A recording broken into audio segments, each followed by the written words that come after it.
নূহ নবিউল্লাহ ইয়া রব্বে নফসি নফসি ওয়া ইয়াকুল ইব্রাহিম খলিলুল্লাহ ইয়া রব্বে নফসি নফসি ওয়া ইয়াকুল ইসমাঈল জবিহুল্লাহ ইয়া রব্বে নফসি নফসি ওয়া ইয়াকুল মূসা কালিমুল্লাহ ইয়া রব্বে নফসি নফসি ওয়া ইয়াকুল ঈসা রূহুল্লাহ ইয়া রব্বে নফসি নফসি ويقول محمد رسول الله صلى الله عليه وسلم يا رب امتي امتي من لامتي يا رب الله اكبر الله اكبر সকল আম্বিয়া কেরাম যেখানে নফসি নফসি সেখানে জামানার এই গর্দেশে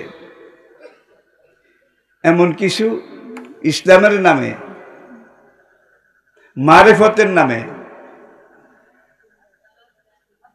ধোকাবাজি প্রতারণা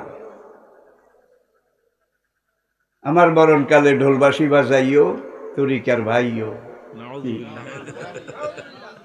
বয়েস্ত লেখাসিল মুআজিফে আল মাজামির সহিহ সনদে নবীজির হাদিস সকল রকমের বাদ্যযন্ত্র এগুলাকে ভেঙ্গে চুরে উৎখাত করার জন্য আমাকে নবী করে পাঠানো হয়েছে।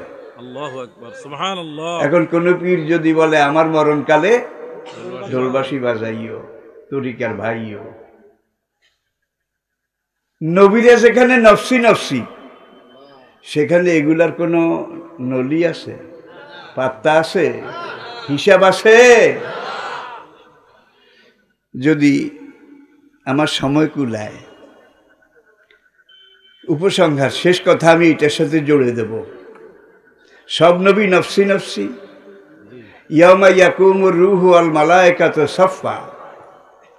জিবরাইল আলাইহিস সালাম সামনে দাঁড়াবেন, তারপর মিকাইল, ইসরাফিল, আজরাইল, তারপরে সমস্ত ফেরেশতা এক লাইনে হাসরের মাঠে দাঁড়াবে।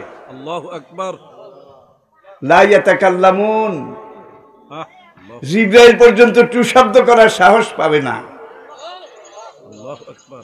কোন একজন ফেরেশতা মুখ খোলার সাহস পাবে না। ইল্লা মান আযানা লাহুর রহমান। হাসরের কঠিন বিয়াবানে ময়দানে একজনই শুধু কথা বলতে পারবেন, যাকে রহমান অনুমতি দেবেন। সুবহানাল্লাহ সুবহানাল্লাহ। তিনি কে? নবী মুহাম্মদ রাসূল সাল্লাল্লাহু আলাইহি ওয়াসাল্লাম। আরশে আজিমের নিচে একটা স্বর্ণের চেয়ার থাকবে, স্বর্ণের কুরসি।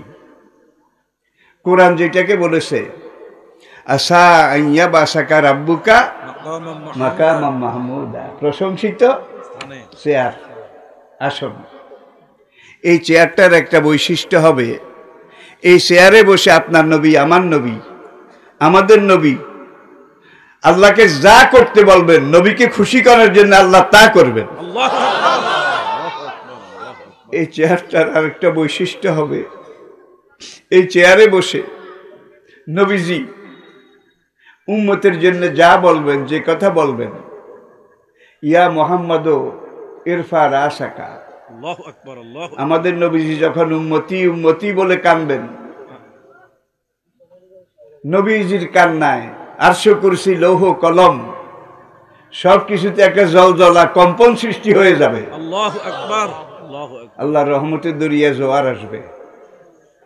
আল্লাহ ডাক দিয়ে বলবেন, ইয়া মুহাম্মদ ইরফা রাসাকা। ওগো মুহাম্মদ সাল্লাল্লাহু আলাইহি ওয়াসাল্লাম, আমার বন্ধু, আপনি উম্মতের জন্য এইভাবে কাঁদবেন না। সব নবী বলবেন নফসি নফসি, আর আমাদের নবীজি বলবেন উম্মতি উম্মতি, মানলে উম্মতি ইয়া রব। আল্লাহ পাকের রহমতের দরিয়া জোয়ার আসবে। আল্লাহ প্রথমবার ডাক দিবেন নবীজির নাম, নামে নামি ইসমে গেরামি, এটা ধরে ইয়া মুহাম্মদ ইরফা রাসাকা। ওগো মুহাম্মদ সাল্লাল্লাহু আলাইহি ওয়াসাল্লাম, আপনি মাথা তুলুন। ইসফা, আপনি কার জন্য সাফায়াত করবেন করুন। তুশাফা, আপনার সব সাফায়াত কবুল করা হবে। নবীজি মাথা তুলবেন না, সেজদায় পড়ে কাঁদতেই থাকবেন, মানলে উম্মতি ইয়া রব, মানলে উম্মতি ইয়া রব। ওগো রব্বুল আলামিন, আমার উম্মতের কি উপায়, আমার উম্মতের কি উপায়? আল্লাহ দ্বিতীয়বার ডাক দেবেন, কুম ইয়া হাবিবি, ওগো আমার হাবিব, বন্ধু আমার, আপনি এইভাবে উম্মতের জন্য কাঁদবেন না, আপনি সেজদা থেকে উঠুন। সাল, আপনি কি চান বলেন। আল্লাহু আকবার, আল্লাহু তুতা, আপনি যা চান তাই দেব, আপনি যা বলেন আমি আল্লাহ তা করব। আল্লাহু আকবার, আল্লাহু আকবার। আপনার মর্জি, আপনার ইচ্ছার বাইরে আপনার একজন গুনাহগার উম্মতেরও কিসমতের ফয়সালা আমি আল্লাহ করব না। সুবহানাল্লাহ বিহামদি। তাইলে আল্লাহর সাথে সম্পর্ক, গভীর সম্পর্ক দরকার আছে নাকি নাই? এরপরে আপনি নবীজির সাথে সম্পর্ক। তোমাদের মধ্যে কোনো ব্যক্তি পূর্ণাঙ্গ মুমিন হতে পারবে না যে পর্যন্ত না সে তার বাবা, তার মা, তার সন্তান, তার পরিবার পরিজন সব কিছুর চাইতে আমি নবীকে ভালো না বাসবে। সুবহানাল্লাহ, আল্লাহু আকবার। তাহলে আমরা 5 ওয়াক্ত নামাজ ঠিক মতো আদায় করব। সবাই রাজি আছি? রাজি আছি? হাত নামান। এখন